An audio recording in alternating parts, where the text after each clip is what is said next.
프라이버시를 노출시킨 인터넷. 치쿤서의 12장에서는 언론에 대해 많은 이야기를 한다. 그만큼 언론이 인간 농사에 중요한 역할을 하기 때문이다.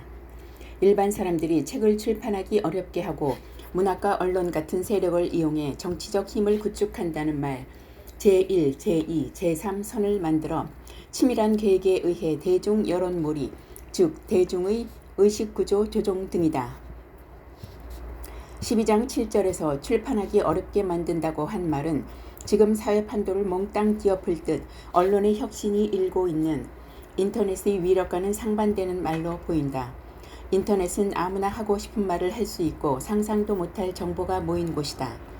현 사회의 주류 언론들은 인터넷 때문에 목이 졸리는 느낌을 받을 것이다. 심지어는 인터넷의 힘으로 기득권자들이 상상도 하지 못했던 사람이 선거에 당선되는 이변 아닌 이변도 일어난다. 그만큼 인터넷은 어마어마한 힘을 과시하고 있다. 그러면 치쿤서의 가르침이 의미가 없어졌을까? 절대 아니다. 지금 일어나고 있는 것은 다만 과도기의 현상일 뿐이다. 아마도 그들은 이 기회를 이용해 인물들의 속성을 파악하고 있을 것이다. 현재 자유분방하게 아무나 하고 싶은 말을 할 수 있는 환경은 그리 오래 지속되지 못할 것이다. 애쉬언론 같은 엘리트들의 막강한 정보력, 공권력을 이용한 국민에 대한 사찰 기능, 점점 사라져가는 개인 프라이버시, 일신상의 모든 것이 디지털로 노출되는 유비쿼터스 등은 인터넷을 통한 자유가 종말을 구할 날이 그리 멀지 않았음을 보여준다. 오히려 앞으로의 인터넷이 각 개인의 색깔을 나타내는 거울 역할을 할 것이다. 인터넷의 역사는 무척 짧다. 인터넷이 우리 생활에 들어온 지 10년이 조금 넘을 뿐이다. 그 짧은 시간 동안에 사람들은 인터넷의 자유를 즐겼다. 익명으로 미운 사람 모함도 하고 욕도 마음대로 했고 세상 별별 소식을 인터넷을 통해 접했다. 사람들은 과거의 미디어 시대는 끝이 나고 시간과 거리의 장애가 없는 새로운 미디어 시대가 왔다고 믿었다. 그런데 벌써 마음 놓고 근거 없는 험담을 늘어놓던 사람들이 잡혀 벌을 받기 시작했다. 이제는 본인 확인 없이 마음대로 다른 사람 홈페이지나 블로그에 가입하지 못하고 인터넷으로 상품도 팔 수 없게 되었다. 앞으로 이런 양상은 점점 더 심해져 익명이나 가명으로 인터넷에 글을 띄우지도 못하게 될 것이다. 정치인을 길들이는 언론. 언론은 통갈 또는 조종한다는 말은 마음대로 조작한다는 말과 같은 말이다. 언론사의 주인이 되어야 하고 싶은 말과 원치 않은 말을 마음대로 선택할 수 있다. 돈을 갖고 있는 엘리트들이 원하는 대로 언론을 조종하는 것은 당연한 일이다. 그러나 언론사 한둘로는 사회 전체의 여론을 만들기에는 역부족이다. 때문에 전 언론사의 75%를 소유해야 한다고 하는 것이다. 75%는 노른자 역할을 하는 언론을 골라 차지한다는 말이다. 흔히 언론가를 왕관없는 제왕이라 한다. 돈으로 정치하는 사람들을 마음대로 손아귀에 넣고 언론까지 마음대로 조작한다면 여론을 창조하는 것은 시간 문제일 것이다. 위풍당당한 정치가들, 특히나 서슬퍼런 추상 같은 국회의원들도 방송국 아나운서 앞에 오면 그렇게 겸손하고 예의 바를 수가 없다. 이는 거칠 것이 없어 보이는 권세가들이 얼마나 언론을 무서워하는가를 보여주는 단적인 예다. 세상 무서울 것 없는 언론인들도 남대로 만화경 같은 험난한 세파에 시달리며 살아남아야 한다. 즉 언론인이라고 모든 것을 자기 생각대로 모든 사실을 사실대로 대중에게 알리고 보여줄 수 없다는 것이다. 어쩌면 언론인 개개인들도 긍지가 있고 양심이 있을 터인데 아무리 상관이 어떤 형식으로 쓰란다고 그게 마음대로 될 것인가 라는 질문할지도 모른다. 해고는 무서운 무기이다. 그래도 안 될 경우에는 그들의 약점을 잡으면 된다. 결국 이런 세상에서는 양심적인 언론인이 반항한다 해도 별 영향을 미치지 못한다. 언론은 그저 엘리트들의 장기판에서 말 노릇을 할 뿐이다. 클린턴의 섹스 스캔들을 예로 들어보자. 미국 대통령 중 클린턴만 바람을 피운 것은 아닐 것이다. 그저 언론에서 대중에게 알려주지 않아 모르고 있었을 뿐이다. 그렇다면 왜 유독 클린턴만 문제가 되는 것일까? 당시 폭스를 선두로 뉴욕타임즈, 타임, 워싱턴 포스트, 뉴욕워크 등 주요 언론들은 매일같이 대통령의 섹스 스캔들을 대서특필했다. 그때 세계 대중의 눈과 귀는 대통령의 부인 힐러리 여사의 태도에 주목하고 있었다. 그녀가 이 사건이 제리 폴웰 목사와 그의 친구 제시 헬름스 상원의원 같은 극우파의 음모라고 했기 때문이다. 클린턴 부부는 물론 친정 식구들까지 모두 유대인들을 매우 싫어해 종종 유대인을 모욕하는 말을 했다는 것은 널리 알려진 사실이다. 그러나 힐러리는 이에 대해 제대로 말하지 못했다. 왜냐하면 그들의 배후에 막강한 유대인 세력이 있었기 때문이다. 지금도 대통령을 꿈꾸는 그녀가 큰 인기를 얻지 못하는 이유가 유대인들이 그녀를 신용하지 않기 때문이라고 원로 민주당 상원 의원 팻 모이나힌의 부인 베니티 페어와의 인터뷰에서 말한 일도 있다. 그래서 힐러리는 지금 대통령이 되고 싶은 마음에 이스라엘의 레바논 침공에 대해 다음처럼 말하고 있는 것이다. 이스라엘은 미국의 가치관을 지키기 위해 싸우기 때문에 우리는 이스라엘을 지지할 것이다. 자유와 삶 대신 죽음과 지배를 추구하는 하마스, 헤즈볼라, 이란, 시리아에서 미국은 이스라엘을 지지한다는 메시지를 보낸다. 2006년 7월 17일 UN 빌딩 건너편에서 열린 시온주의자 걸기대회에서 이는 노골적으로 이스라엘을 지지하는 연설을 해서 유대인 세력에게 주파를 던지고 있는 것으로 보인다. 미국에 있는 이스라엘 세력은 늘 미국 정치인들에게 압력을 가한다. 클린턴 역시 재임 기간 내내 이스라엘 극우 세력으로부터 압력을 받고 있었다. 클린턴은 선거 유세 때 이라크 후세인에 대한 공화당의 정책에 강력하지 못하다고 비난을 했는데 대통령이 되고 나서는 오히려 미지근한 정책을 계속해 유대인들에게 실망을 안겨주었다. 클린턴은 중동 주변 국가들과 협상을 절대 반대하는 베냐민 네타냐후가 이끄는 이스라엘의 극우 강경파 계열과 한통속인 네오콘의 압력에 반하여 좀 더 융화적인 페레즈가 주도하는 노동당 계열의 노선을 지지했다. 그러면서 그는 국무장관의 유대인 여성 메릴린 올브라이트를 앉혔다. 어쩌면 유대인들을 기쁘게 해주기 위해서였을지도 모른다. 그러나 불행히도 이스라엘에서는 페레즈 대신 네타냐후가 수상이 당선되었다. 네타냐후가 수상으로서 처음 미국을 공식 방문했을 때의 일이다. 그는 클린턴을 만나기 전 미국 내 친 이스라엘 극우 세력의 주축이자 클린턴을 가장 격렬하게 비판하던 기독교 복음 전도사 제리 폴웰을 먼저 만났다. 이는 대통령에 대한 예우가 아니었다. 아마도 클린턴에게 본때를 보여주기 위해 일부러 한 행위였을 것이다. 이때 이스라엘 극우파가 실망한 내용이 1998년 1월 22일자 이스라엘의 일간지 예디오트 아할로누트에 실렸다. 미련하게도 우리는 중동의 평화를 올브라이트는 유대인 여자에게 걸었다. 그런데 이제 우리는 평화가 모니카 루인스키라는 비버리 힐즈의 출생의 젊은 유대인 여자에게 의존하게 되었다. 그 여자는 3년 전 여름에 인턴으로 재미삼아 백악관에 발을 들인 젊은 여자이다. 라는 내용이었다. 이 말은 중동 문제를 해결할 열쇠가 모니카 루인스키에 있다는 의미이다. 이를 다시 뒤집어 말하면 루인스키를 이용해서 클린턴을 파렴치 안으로 몰고 가서 그들이 원하는 걸 얻겠다는 것이다. 루인스키 성추문을 정치 문제로 비화시킨 사람은 네오콘의 아버지로 불리는 어빙 크리스톨의 아들 윌리엄 크리스톨이 1998년 1월 28일 잡지 위클리 스탠다드를 통해서였다.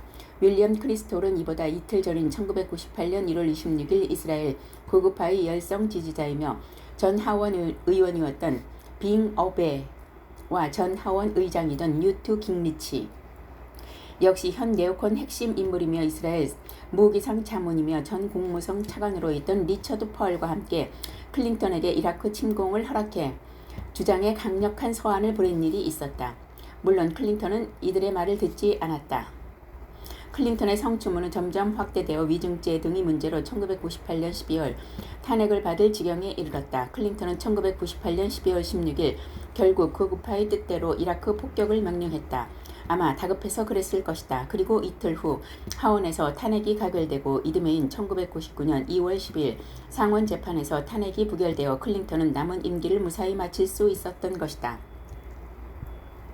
엘리트의 천병, 조직폭력 집단. 근대사회에서 가장 영향력을 주고 있는 미국 마피아는 많은 교훈을 준다. 우선 그 조직의 탄생에 대해 생각해보자. 강력한 법의 통제, 이것은 사회 모두가 매우 중요하게 다뤄야 할 문제들이다. 엘리트들은 이런 상태를 잘 알고 있어 이를 10분 이용한다.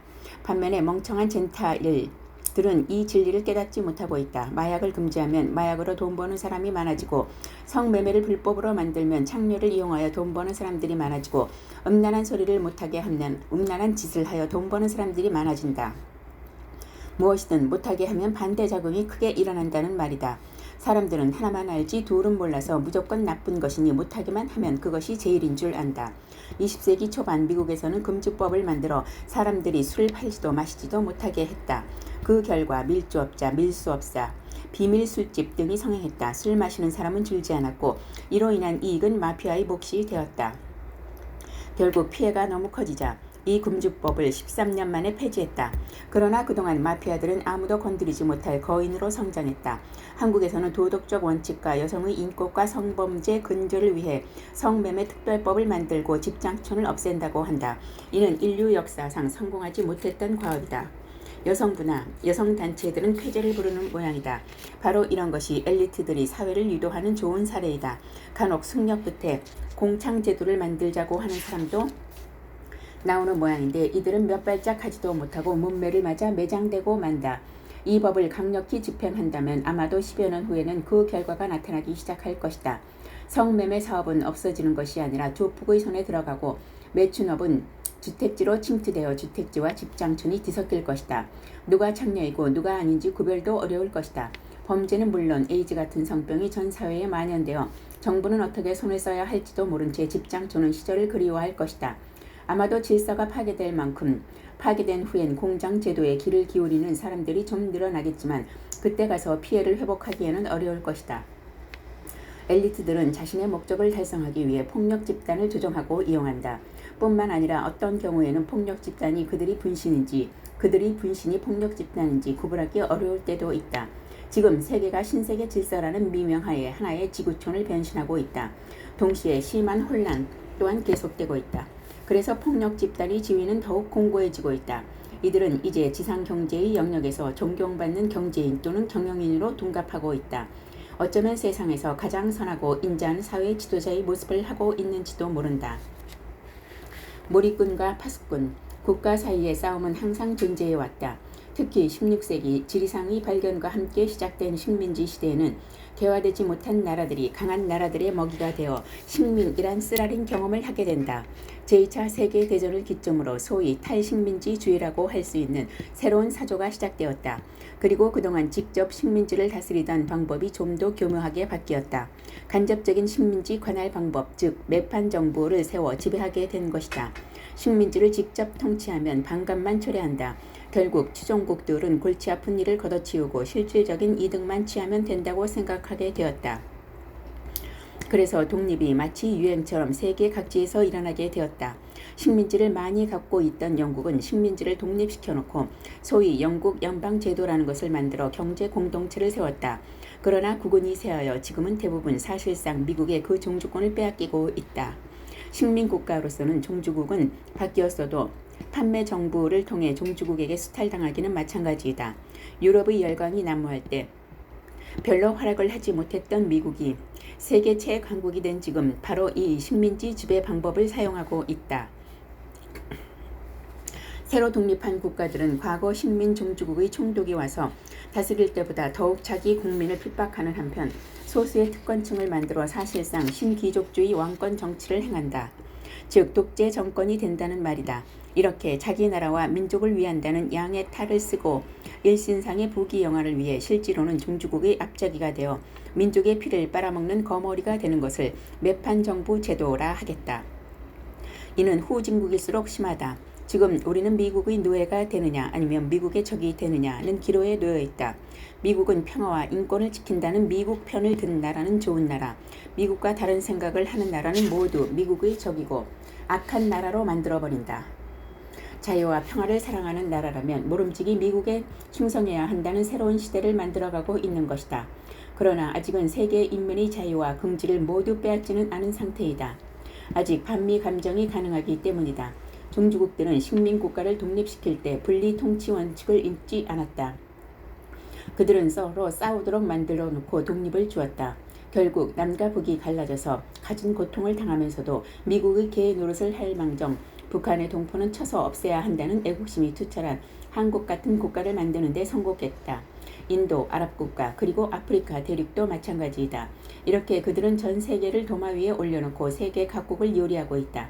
궁극적인 목적은 물론 전 세계를 식민지로, 사람들은 노예로 만들어 부려먹기 편하게 개조하는 것이다. 이를 위해 먼저 사회 개조부터 해야 한다. 일제 식민지 시대에도 소수의 조선인 부자로 구성된 특수충이 있었다. 이는 조선인을 편하게 부려먹기 위한 방편이었다.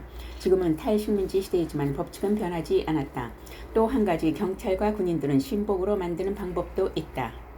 이는 유사시 총과 칼로 국민을 다스리기 위한 것이다. 그래서 경찰과 조폭을 구별하기 어려울 때도 있다.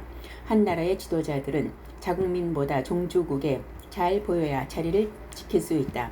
종주국의 지도자는 물론 종속국가로서 대리로 정치하는 사람들이 필요하겠지만 경제적인 지도자들도 아울러 필요하다. 또 국민들은 모는 몰입꾼과 파수꾼이 필요하다. 이에 해당하는 사람들이 언론인, 각 단체의 사회활동가, 그리고 군인, 경찰이다. 글 쓰는 사람과 사회활동가 등을 몰입꾼이나 한다면 군인이나 경찰은 파수꾼이나 경비원에 비유할 수 있다. 그러므로 엘리트들은 이런 사람들을 긁어 모은다. 한국의 실정은 어떠한지 생각해 보기 바란다. 언행, 불의의 정치와 사병화되는 국가. 근래에 와서 정치가들의 말과 행동은 별개의 것이란 것을 깨닫는 사람들이 늘고 있다. 이유는 미국 정부가 이제는 마카파식으로 세계 정보의 정치에 개입하면서 실제로는 자국의 이익을 위해 엉뚱한 일을 몰래 진행하다 들통나 사람들이 어느 정도 이를 간파했기 때문이다. 대표적으로 미국의 팔레스타인 문제에 개입을 들 수 있다. 미국은 평화를 위해 세계의 경찰을 자청해서 귀한 돈과 인명을 희생하고 있다고 믿는 사람들이 많다. 물론 미국은 이런 대의명분으로 이스라엘과 팔레스타인 문제에 개입하고 중재도 한다.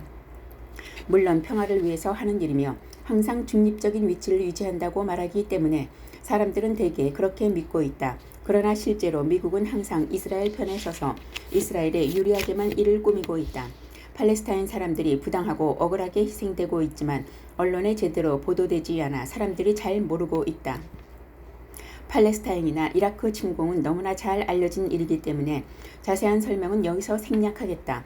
하지만 이러한 일들이 세계 각 지역에서 수없이 많이 일어나고 있다는 점은 알아야 한다.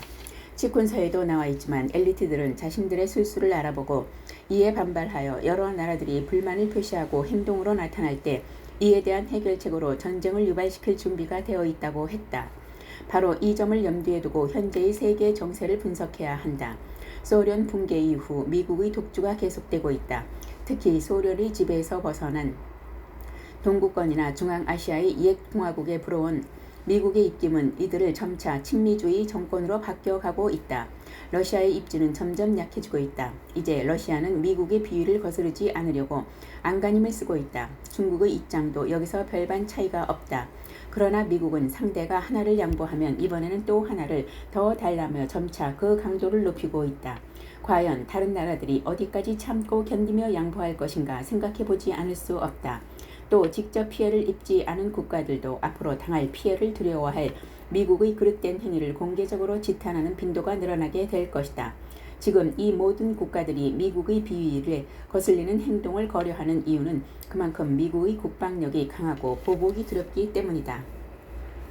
그렇다면 그런 막강한 미국이 어째서 엘리트들의 손아귀에 놀아나는 것일까? 미국이 그리 강력한 세계 유일의 제국이라면 미국인들은 전례가 없는 부귀 영화를 누려야 마땅할 것이다. 그러나 그렇지 못하다 미국은 속으로 썩어가고 있다. 무력과 국력에서 세계 제일이고 이를 기반으로 세계의 문명까지 독점하려 하고 있지만 점점 더 속빈 강정이 되어가고 있다. 앞서 말했듯이 엘리트들은 어느 한 국가에 충성하거나 애국하는 사람들이 아니다. 그들에게 미국이란 나라는 수많은 국가 중 하나일 뿐이다. 그래서 자기들의 목적을 달성하기 위해서는 수백 수천의 미국 시민들을 희생시키는 것은 아무것도 아니다. 이러한 현상이 시간이 갈수록 심해지는 것은 그들에게 대항할 힘을 뽐는 수순이기도 하다. 또한 그들의 궁극적인 목적인 세계 통일이 가까워졌다는 것을 의미한다. 모라를 중재하며 대중의 눈을 가리다. 지금 우리가 사는 세상에서 일어나는 세력 다툼이나 정치적 분쟁은 대개 누군가가 계획하고 조작해서 일어나는 것으로 보아야 한다. 물론 옛날에는 가까운 사이에 불화가 생기고 욕심에 의해 이웃나라와 전쟁도 하는 것이 일반적이었다. 그러나 이제 세상의 모든 분쟁은 이미 시나리오가 짜여져 있어 그 각본대로 진행되고 있다. 일반 대중은 만들어낸 거짓말을 보도하는 언론에 속아서 헛된 지식을 얻어 사실을 엉뚱하게 해석하게 된다. 예를 들어 북한 문제에 대한 육자회담이란 것도 연극에 불과하다. 미국에서 일본은 애초부터 북한과 협상할 의지가 없었다. 러시아나 중국도 회담에서 행동과 진짜 속마음과는 상당한 차이가 있을 것이다. 그들이 언론이 말하는 내용을 액면 그대로 믿었다가는 백발백중 헛발을 디딜 것이다. 회담이 결렬되면 다른 배우가 나타나 중재를 하게 되어 회담이 열린다. 대중이 보기에는 매우 자연스러워 보이고 회담을 성사시키기 위해 모두 노력하는 것으로 여겨진다. 미국과 일본은 다만 그들이 북한과 전쟁을 일으킬 때까지 시간을 끌며 때를 기다리기 위해 육자회담을 지속할 뿐이다. 치쿤서에서는 평화와 와해를 위해 노력하는 것으로 대중을 현혹시키면서 실제로는 분쟁을 일으키는 이야기가 나온다. 그래서 그들이 세계를 통일할 때까지 세상은 끝없는 고난의 세상으로 이끌고 분쟁을 일으키고 혼란스럽게 하라고 한다. 결국 고이들이 세상을 말살시키라는 뜻이다. 그리고 이들이 속셈이 알려지더라도 감히 반항할 수 없는 힘을 준비해야 한다고 했다. 지난 몇 해 동안 북한에 대한 속마음이나 이라크에 대한 그들의 꿍꿍이를 헤아릴 수 있는 여러 정황이 노출되었다. 그러나 이미 북한이나 남한에게 미국이 한가하여 그들의 계획을 막을 힘은 남아있지 않다. 이미 그들이 강력한 힘을 갖고 있기 때문이다. 정반합으로 목적을 이룬다. 민주주의는 다수의 결정과 타협을 통해 상이한 의견을 수렴해 가는 과정이다. 물론 당연한 말이다. 그러나 그들은 이러한 방법을 역이용하여 법규를 말장난으로 조작하여 혼동하게 만들고 서로 해석이 다르게 함으로써 혼돈을 일으키며 절충이란 방식으로 이것도 저것도 아닌, 다시 말해 옳지도 그르지도 않은 엉거주춤한 해결 방식을 택하게 만든다. 이들은 항상 두 세력이 대립하도록 만든다. 한 나라의 정부도 여당과 야당을 만들어 양당 정치를 가장 발달된 정치 체제로 믿도록 만들고, 어떤 분야이건 한 세력이 나타나면 항상 그 반대 세력을 창출해낸다. 그들은 항상 양쪽을 다 도와 논쟁을 지속하도록 만든다. 다시 말해 양쪽을 모두 조종한다는 말이다. 미국과 영국은 진보한 민주주의 국가로 틀이 잡힌 양당 정치를 하고 있다. 이들은 정책 대결을 하며 치열하게 싸운다. 그런데 서로 별 차이는 없다. 미국의 외교 정책을 살펴보면 어느 당이 집권하건 상관없이 같은 정책을 밀고 있음을 알게 된다. 이는 모두 엘리트들이 뒤에서 조정하기 때문이다. 그들은 두 국을 만들어 평행을 유지하고 대적하도록 하는 것을 철칙으로 삼고 있다. 이는 그들이 철저하게 해결의 변증법을 이용하고 있다는 증거이다. 즉, 정반합에 의해 변화와 생성이 규칙을 따르는 것이다. 정립이 어떤 방향으로 움직이고 있을 때 항상 반대 세력이 생긴다. 이를 방정립이라고 한다. 이 정립과 반정립의 융화로 종합이 나오게 된다. 다시 말하면 대립을 창조함으로써 원하는 결과를 얻는 것이다. 반정립이 없을 때는 스스로 창조도 한다. 이러한 과정을 거쳐야 영구적이고 확실한 결정을 하며 사회가 발전할 수 있다고 믿는다. 정부를 위시한 사회 지도자가 어떤 방향으로 국가나 사회를 이끌고 있을 때 이를 정의라고 한다면 사회 불안을 조종하고 혼란스럽게 만드는 윤리나 도덕 문제, 총기 테러 문제, 환경 문제, 금력의 독점 문제 같은 반의 문제들이 생기게 된다. 정상적으로는 정과 반이 조화되어 지도층의 개입으로 교정되는 것이 원칙이다. 그런데 편의에 의해 반은 조종할 수 있다. 지금 미국에서는 국민에게 테러로 본때를 보여주고 계속 테러 조직이 여기를 친다 저기를 친다며 공포 분위기를 조성하고 있다. 이런 공포에서 탈출하기 위해 국민들은 정부가 강압정책을 써서라도 편하게 살도록 해주기를 간절히 바란다. 그 대가는 모든 국민이 자유와 기본권을 양보하고 희생해야 되는 것임에도 기꺼이 경찰 국가로 만들라고 호소한다. 지금 미국 국민들은 정부가 사생활을 낱낱이 도청하고 감찰하는 것을 당연하게 여기고 있다. 국가는 이런 국민들의 뜻을 받아주기 위해 할 수 없이 계엄령과 같은 강압정책을 수립하게 된다. 사실은 미리 계획하여 그리 각본을 짜놓은 것이다. 그래서 과거의 민중이 피를 흘리며 오랫동안 싸워 성취한 그 자유가 헌신짝처럼 버려진다. 국민이 우매하면 이렇게 쉽게 대중을 조종할 수 있게 된다. 국민들을 수수방관하게 만들라. 달리 표현한다면 국민의 참여정신 결핍이라고도 할 수 있다. 우리가 다른 민족, 다른 국민들을 관찰하면 습성이 다른 것을 볼 수 있다. 물론 서로 문화가 다르고 인종이 다르고 역사가 다르기 때문에 그들의 습성 또한 다르다는 것은 쉽게 이해할 수 있다. 그러나 어느 정도는 교육이 적지 않은 비중을 차지한다.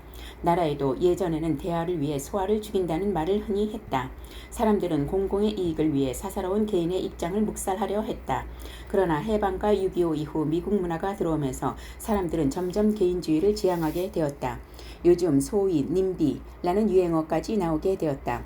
이것은 아무리 사회에서 필요한 시설이라도 내 주변에는 만들 수 없다는 극히 이기주의적인 태도를 일컫는 말이다. 본인이 직접 손해를 보게 되는 경우 적극적으로 반대를 하지만 반대로 본인의 손해를 보지 않거나 손해를 보더라도 아주 많은 사람과 전 사회가 손해를 보는 경우에는 왜 내가 내 시간과 노력을 들여 남을 위해 일해 또는 누군가 나서는 사람이 있겠지라는 태도로 자기와는 무관한 일로 만드는 것이다. 동네에 산더미 같은 쓰레기가 있고 쓰레기로 인한 더러운 환경 때문에 위험한 전염병이 돌 확률이 높다고 하자. 쓰레기를 그곳에 버리지도 말고 쓰레기를 치워 없애야 한다는 것은 모두 아는 사실이지만 그 많은 쓰레기 더미에 내 것 조금 보탠다고 상황이 달라질 리 없으니 남은 안 되지만 나는 계속 버리며 쓰레기를 치우자니 나만 버린 것이 아닌데 어때서 내가 치운단 말인가 하고 버리기만 하고 치우지는 않는다. 그런데 거의 모든 사람이 같은 생각을 하기 때문에 쓰레기 더미는 계속 커지기만 한다. 이것이 바로 그들이 원하는 대중심리이다. 그들은 대부분의 사람들이 이런 태도를 갖도록 조장한다. 그래야만 민중을 농락하기 쉽기 때문이다.